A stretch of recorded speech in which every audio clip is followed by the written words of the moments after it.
gap between new sellers versus old school sellers.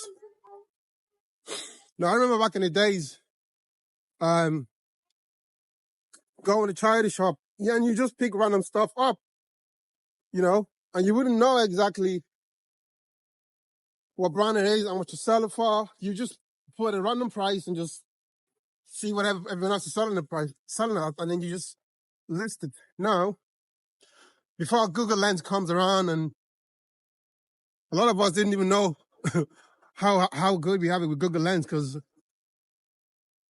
I nearly listed an item that cost $400 for less than $30. So with Google Lens now, obviously you can check the price of the items.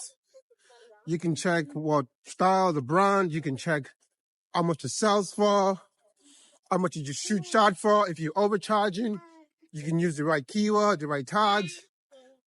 It pretty much does your SEO even, because you can just copy the exact title, change it, maybe the size, whatever, brand, color, whatever, and then you're good to go. Now, say with like brands like Ralph Lauren, say Nike, let me see, I'm trying to look for another brand, Tommy Hilfiger, those are brands that constantly sells, Nike, Ralph Lauren, Tommy Hilfiger, Ralph Lauren. Everything else you can just leave. Not necessarily leave, but those are brands that are always going to sell.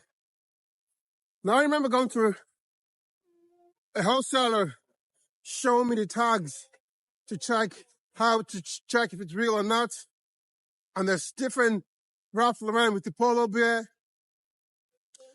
Obviously, they come out a premium pricing if they've got embroidery in them, So same as a t-shirt as well, whether it's single stitching or not single stitching.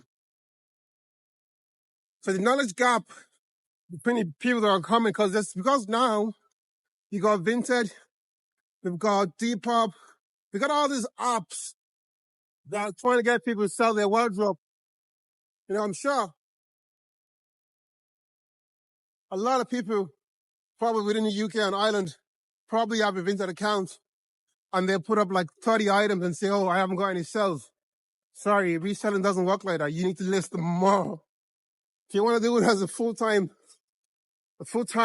business, or at least a part-time to make somewhat of money, you need to be listing a minimum of 300 products a week.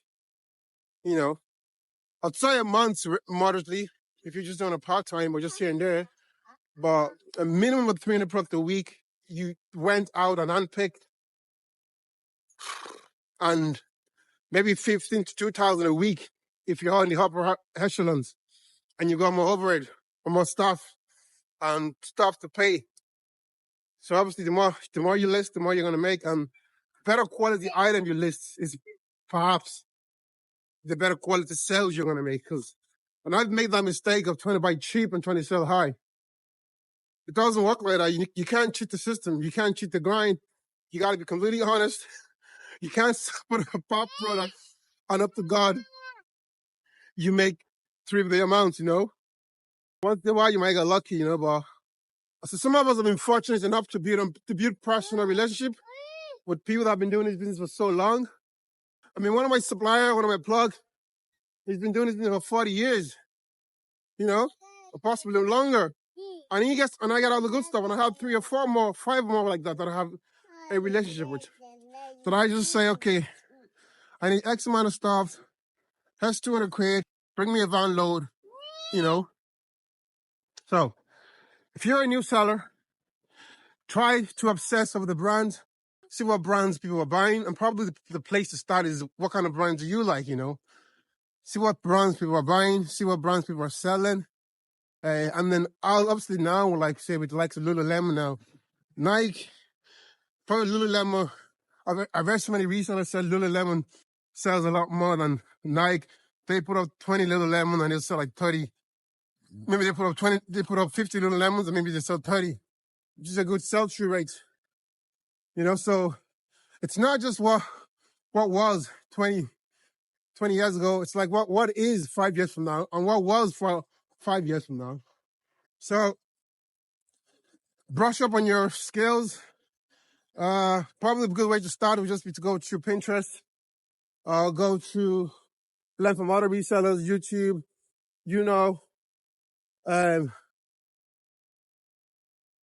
try and learn as much as you can, about the brand, and see if you can improve your whole knowledge gap. All right? Because what's going to happen is, if we do get another wave in this reselling business, a lot of people are going to be wiped out completely, because they didn't do their homework. All right. See you guys.